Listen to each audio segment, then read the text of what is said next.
งจากที่เราได้ไปเห็นกิจกรรมดีๆของทางเพียวริคุแล้วเนาะตอนนี้เรากลับเข้ามาอยู่ที่ห้างเซนคือเก่าและเพิ่นจะมาบอกรายละเอียดต่างๆ เกี่ยวกับทางห้างหรือเมนูอาหารจานเด็ดของเพิ่นได้อยู่กับผู้จัดการห้างแล้วในตอนนี้สบายดี สวัสดี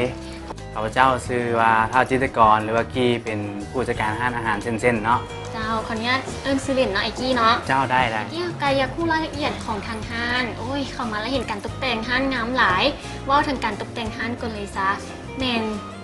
นจุดเริ่มต้นแมนมาได้จริงไหนเห็นไอเดียแบบว่าใส่ไม้ไผ่ การตกแต่งของเรามันเริ่มจากการประยุกต์ของพื้นบ้านลาวๆเราก็คือว่ามันไม้ไผ่ซึ่งพวกเราก็ตกแต่งให้ตามคอนเซปต์ซึ่งการตกแต่งนี้มันเป็นการตกแต่งจากของบริษัทอาคีเนียเนาะเป็นธุรกิจของครอบครัวคือว่าเขาเห็นการตกแต่งด้วยไม้ไผ่นี่หลายบอลแล้วแต่ว่าบ่เห็นว่าออกมาโดดเด่นในซัมนี่เห็นจะมีการแบบว่าใส่ทั้งเพดานเดใส่เป็นฝาเดแบบนี้ถือว่างามแล้วมีลวดลายหลายแบบอันนี้ถือว่าตกแต่งได้ลงตัวหลายและก็ว่าถึงความเป็นมาของทางห้างเซนเนาะจุดเริ่มต้นเลยก่อนจะได้เริ่มมาเปิดห้างเซนนี่เป็นมาแนวใดจุดเริ่มต้นก็คือว่าเนื่องจากเจ้าของห้างเพิ่นก็เป็นคนที่มากินอาหารประเภทเส้นอยู่แล้วนะเพิ่นก็เลยตั้งใจว่าอยากมีมื้อนึงก็สิเปิดร้านอาหารเป็นประเภทเส้นขึ้นมาแบบเส้นเฟอร์เส้นกระเปียกอย่างนี้บ่เจ้าไม่ละแต่ว่าทางห้างเขาขายแบบอาหารแบบเกี่ยวกับเส้นบ่แม่นละเน้นหลักๆแม่นเฮาอาหาร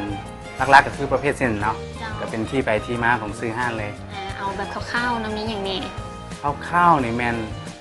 เป็นประเภทเส้นมีเหลืองไก่ลาดเป็นมีกะทิหรือว่าเป็นข้าวเปียกเนาะหลักๆ3อย่างที่เขาแนะนำให้แล้วความพิเศษของอาหาร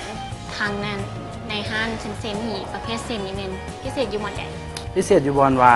เส้นแม่นเฮาเฮ็ดใหม่สดทุกมื้อแล้วก็แม่นละโฮมเมดเฮ็ดเองกับมือเลยเนาะเส้นมีเหลืองนี่เหรอเจ้าแม่นละเฉพาะเส้นมีเหลืองบ่อยู่บาก็ช่วงนี้ก็แม่นเฉพาะเส้นมีเหลืองเนาะแล้วต่อไปเฮาก็สิเฮ็ดทุกอย่างคือโฮมเมดหมดทุกอย่างคือว่าแซ่บอยู่หมดว่าเฮ็ดใหม่อยู่ทุกมื้อแม่นแล้วแบบว่าท่านเนี่ยที่ว่ากินมีเหลืองเคยกินหลายบอนแล้วแต่ว่าอยากรู้ว่ารสชาติของทางห้างเซนเพิ่นเป็นอะไรก็ต้องมาลองชิมสูตรพิเศษของทางห้างเพิ่นเป็นสูตรเฮ็ดเส้นเป็นสูตรพิเศษของเพิ่นเองอีกแม่นบ่แม่นละเป็นสูตรเด็ดของห้างเราเลยมีแต่อยากลองเข้ามาได้เนาะ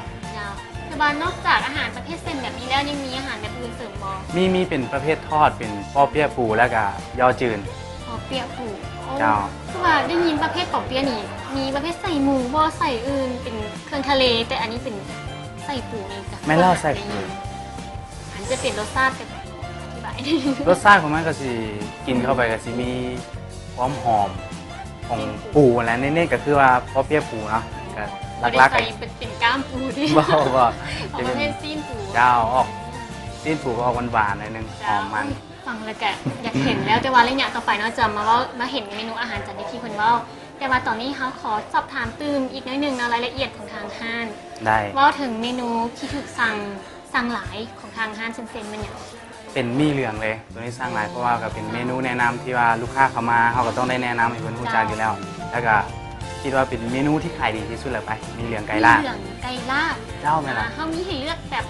มีเหลืองแต่ละอย่างแบบคือใส่ไก่ลาดและใส่อย่างอื่นมีบอกว่าเน้นไก่ลาดอย่างนี้แต่ลักๆกับแมนเขาเน้นไก่ลาดแต่ว่าถ้าลูกค้าอยากสั่งเป็นอันอื่นเขาก็สามารถ